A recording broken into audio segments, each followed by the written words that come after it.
കേരളത്തിൽ B J P നയിക്കുന്ന NDA മുന്നണിക്ക് ഏറ്റവും കുറവ് വോട്ടുകൾ ലഭിച്ച 20 നിയമസഭാ മണ്ഡലങ്ങളെ കുറിച്ചാണ് നമ്മൾ ഇന്ന് സംസാരിക്കാൻ പോകുന്നത്.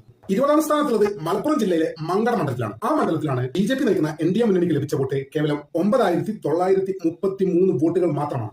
അതേസമയം എറണാകുളം ജില്ലയിലെ അങ്കമാലി നിയോജക മണ്ഡലത്തിൽ നിന്ന് ബി.ജെ.പിക്ക് ഷെയറായി വരുന്നത് ഏകദേശം 9,893 വോട്ടുകൾ. അതായത് 20ാം സ്ഥാനത്ത് മങ്കട, 19ാം സ്ഥാനത്ത് അങ്കമാലി. 18ാം സ്ഥാനത്തുള്ളത് എറണാകുളം ജില്ലയിലെ തന്നെ മൂവാറ്റുപുഴ മണ്ഡലമാണ്. ഈ മണ്ഡലത്തിൽ നിന്ന് ബി.ജെ.പിക്ക് നേടാൻ കഴിഞ്ഞത് ആകപ്പാടെ 9,840 വോട്ടുകൾ മാത്രമാണ്. 17ാം സ്ഥാനത്ത് കോഴിക്കോട് ജില്ലയിലെ കൊടുവള്ളിയാണ്. ഈ മണ്ഡലത്തിൽ നിന്ന് എൻ.ഡി.എ മുന്നണിക്ക് നേടാൻ കഴിഞ്ഞത് ആകപ്പാടെ 9,832 വോട്ടുകൾ മാത്രമാണ്. 16ാം സ്ഥാനത്തുള്ളത് കോട്ടയമാണ്. കോട്ടയം മണ്ഡലത്തിൽ നിന്ന് എൻ.ഡി.എ മുന്നണിക്ക് നേടാൻ കഴിഞ്ഞത് 9,726 വോട്ടുകൾ മാത്രമാണ്. 15ാം സ്ഥാനത്ത് കണ്ണൂർ ജില്ലയിലെ ഇരിക്കൂർ മണ്ഡലമാണ്. ഇരിക്കൂർ മണ്ഡലത്തിൽ നിന്ന് എൻ.ഡി.എ മുന്നണി ആകപ്പാടെ നേടിയത് 9,617 വോട്ടുകൾ മാത്രമാണ്.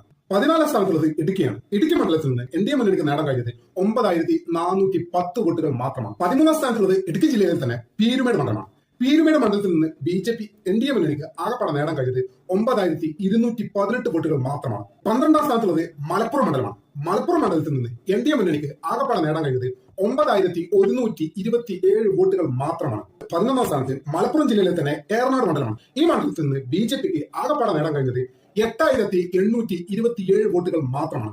10ാം സ്ഥാനത്തുള്ളത് മലപ്പുറം ജില്ലയിൽ തന്നെ മറ്റൊരു മണ്ഡലമായ തിരൂരാണ്. തിരൂരിൽ നിന്ന് ബി.ജെ.പി മുന്നണിക്ക് ആകപ്പാടെ നേടാൻ കഴിഞ്ഞത് 8,624 വോട്ടുകൾ മാത്രമാണ്. 2ാം സ്ഥാനത്തുള്ളത് കണ്ണൂർ ജില്ലയിലെ പയ്യന്നൂർ മണ്ഡലമാണ്. പയ്യന്നൂർ മണ്ഡലത്തിൽ നിന്ന് ബി.ജെ.പി നയിക്കുന്ന എൻ.ഡി.എ മുന്നണിക്ക് ആകപ്പാടെ നേടാൻ കഴിഞ്ഞത് 8,432 വോട്ടുകൾ മാത്രമാണ്.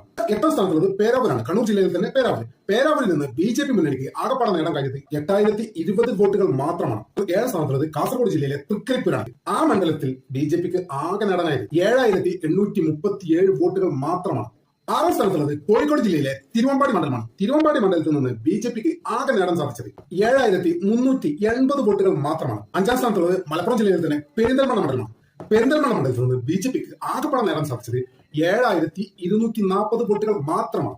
4ാം സ്ഥാനത്തുള്ളത് എറണാകുളം ജില്ലയിലെ കോതമംഗലം എന്ന മണ്ഡലമാണ്. കോതമംഗലം മണ്ഡലത്തിൽ നിന്ന് ബി.ജെ.പിക്ക് ആകെപ്പാടെ നേടാൻ സാധിച്ചത് 7,046 വോട്ടുകൾ മാത്രമാണ്. 3ാം സ്ഥാനത്തുള്ളത് കൊല്ലം ജില്ലയിലെ പത്തനാപുരം മണ്ഡലമാണ്. പത്തനാപുരം മണ്ഡലത്തിൽ നിന്ന് ബി.ജെ.പിക്ക് ആകെ നേടാൻ സാധിച്ചത് 7,031 വോട്ടുകൾ മാത്രമാണ്. 2ാം സ്ഥാനത്തുള്ളത് മലപ്പുറം ജില്ലയിലെ തന്നെ വേങ്ങര മണ്ഡലമാണ്. ആ മണ്ഡലത്തിൽ നിന്ന് ബി.ജെ.പിക്ക് ആകെ നേടാൻ സാധിച്ചത് 6,128 വോട്ടുകൾ മാത്രമാണ്. കേരളത്തിൽ ബി.ജെ.പിക്ക് ഏറ്റവും കുറവ് വോട്ടുകൾ ലഭിച്ച ആദ്യത്തെ മണ്ഡലം, അതായത് കേരളത്തിൽ ഏറ്റവും കുറവ് വോട്ട് ലഭിച്ച ബി.ജെ.പിയുടെ മണ്ഡലം എന്ന് പറയുന്നത് മലപ്പുറം ജില്ലയിലെ തന്നെ വണ്ടൂർ മണ്ഡലമാണ്. വണ്ടൂർ മണ്ഡലത്തിൽ നിന്ന് ബി.ജെ.പിക്ക് ആകെ ലഭിച്ചത് 6,018 വോട്ടുകൾ മാത്രമാണ്.